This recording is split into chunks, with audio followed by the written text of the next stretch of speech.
በ1896 ማርች 1 እና ማርች 2 ነው ጦርነቱ የተካሄደው። ያ እንግዲህ አድዋ ታውቃላችሁ አጨቃጫቂ ነው። አንደኛ ለምንድን ነው እስከ ባህሩ ድረስ አሉላ አባ ነጋ ያሉት ኢትዮጵያ ዳር ድንበር ቀይ ባህር ነው ያሉት፣ ለምንድን ነው አልተካሄደም? እዚህ ሆነን መቶ ምናምን ዓመት ወደ ኋላ ብናይ አጼ ምኒልክን መኮንን አንችልም። አንደኛ ጦርነቱ ትግራይ ውስጥ ነው የሆነው፣ ጊዜ ወስዷል። ምርት አልነበረም፣ እርሻ አልነበረም፣ ወታደሮቹ የሚበሉት አልነበረም። ጦርነቱን ማስቀጠል አይቻልም። የሰውን ቁጥር ሳስቷል። ሁለተኛ ደግሞ ኢታሊያንስ የነሱ ትልቁ ጥንካሬ ናቫል ፎርስ ነው። ኮሎኒያሊዝም እነሱ ፖርቹጋልም እነሱም ሆኖ ስፔንም ሆኖ ዓለምን የያዙት ዘወር ኢንትረስትድ ቢሆን ዘዩኒቨርስ ከውሃ ማዶ ምን አለ የሚል ጥያቄ ጠየቁ። እኛ እንደዛ ያለ ጥያቄ አልጠየቅንም። ምክንያቱም ከቀያችን ከአፍሪካ ወጥተን ቅኝ ግዛት የያዝነው እንትን የለም እና የኢታሊያን ስትሬንግዝ ናቫል ፎርስ ላይ ነው። ኦኬ ምኒልክ ባህረ ነጋሽ ወደ ታች ወደ ቁልቁለት ወደ ደቃማሪ ወደ እንትን ቢሄዱ ኖሮ አይ ካን ቴል ዩ አድዋ ሪቨርስ የሚሆን ቻንስ ነበረው። ኢጣሊያን ልታሸንፈን ቻንስ ነበረው። ግን አድዋን የሚያክል ትልቅ ነገር ፈረንጅን የሚያክል አውቶሜቲክ ዌፐን ያለው በእግር የሄደ በፈረስ ሄደን በጣም ኤሌመንተሪ በሆነ መሳሪያ ያሸነፍነውን ታሪክ የሰራንበትን ለሀገረ መንግስት ግንባታና ለውል ትርክ እሱ ላይ ካፒታላይዝ ማድረግ ነበረብን። ኢትዮጵያ ነፃነቷን ማርች 1 ስትጎናጸፍ የጣሊያን መንግስት እንደፈረሰ ታውቃላችሁ አይደል? ፍራንሲስኮ ክሪስፒ ሪዛይን ነው ያደረገው። ኢትዮጵያ ውስጥ የተገኘ የጣሊያንን መንግስት አድዋ became a factor to undo the Italian state። ኋላ ነው ተመልሰው መንግስት ሪኮንስቲቱት ያደረጉት።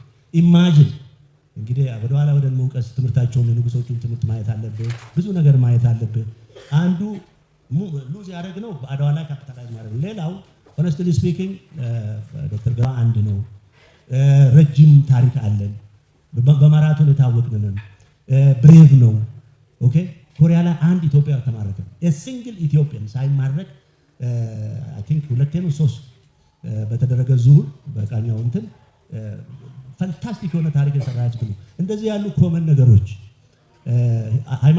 ሃይማኖት ከፐብሊክ አፌር መውጣት አለበት ኮምፕሊት። ሃይማኖት የግለሰብና የእግዚአብሔር ያላ ኮንትራክት ነው እንጂ የሌላ አይደለም።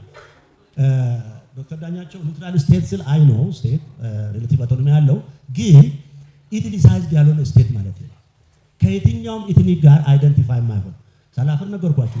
አሉባልታ የማመንግስት ነው። አሁን ሌላ አፍሪካ ሀገር እንደዚህ ተደፍሮ አይባልም። ኬንያ የኩኩዩ ሀገር ነው አይባልም። ማጆሪቲ እንዲሆኑ ማለት ነው። ምክንያቱም ሰማው ከኛ የተሻሉ ናቸው እና እኔ ኢንቪዥን የማደርገው የምመኘው የኢትዮጵያ ስቴት ኒውትራል ሆኖ በፖሊሲ በማቀርበው የሀገር አስተዳደር ፖሊሲ ቢመረጥ እንጂ በፖፑላር ማጆሪቲ በብሔረሰብ ብዛትን መሆን የለበትም። የብሔረሰብ ጉዳይ የቋንቋና የባህል ነው። ክልል አለ።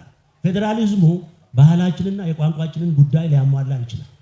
የኢትዮጵያ ሀገራችን ደግሞ እድገት፣ ዲሞክራሲና መልካም አስተዳደር የምናመጣበት መሳሪያ ማድረግ ነው እንጂ ኢትዮጵያ ካልቸር ፕራክቲስ ማድረግ አትችልም። because it's a multi plural country we have so many culture። ስለዚህ ስቴቱን እንደ ኢንስትሩመንት እንደ ፋይዳ ነው መጠቀም ያለብን። የእድገት ፋይዳ፣ የአስተዳደር፣ የዲሞክራሲ ቀያችን ውስጥ ቋንቋውን አፋችንን ከተቻለ ደግሞ መልታይ ሊንጉስቲክ መሆን ብዙ ቋንቋ መማር ልክ እንደ ሀረር ሰው ማለት ነው። የሀረር ሰው 4 5 6 ቋንቋ ያውቃል። አሊግራ መሆን ያስፈልጋል።